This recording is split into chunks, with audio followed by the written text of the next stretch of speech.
We started to watch the headlines, whether it was the news headlines or the newspapers, and it felt like it was going to be on the coasts.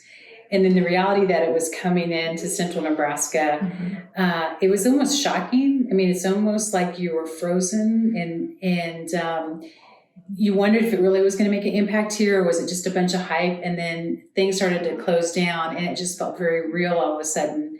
And we were still reeling from the fact that we were dealing with flood victims from the year before. So we almost felt practiced in a weird way to react to an emergency like this. But at the same time, we're almost shocked because we were affected too. Everyone was affected. There's no way to get away from it.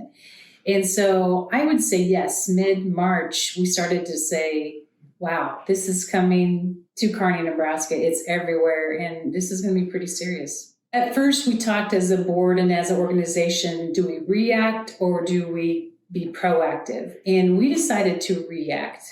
We were, like I said, we had our hands full with helping with the flood survivors from the year before, and we just didn't know if we had the capacity to take on more work, because we also had to figure out how to do our normal business and then also work from home. So we were dealing with running our own business, running our own families, taking care of our own health, and yet trying to figure out how do we step in and help the community.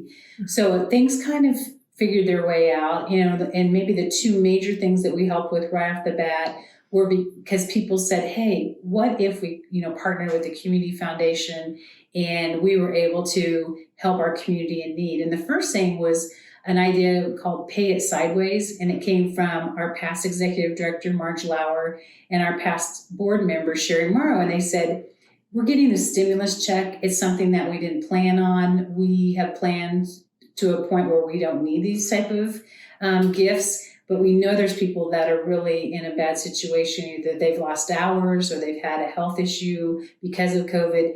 Can we give our own stimulus checks back to others in need, as well as entice other people to give back? So that was called Pay It Sideways, and we still have funds in there. We still get donations, and we've been making grants back to nonprofits that have been on the front line helping people in need, whether it's food insecurity or helping with rent.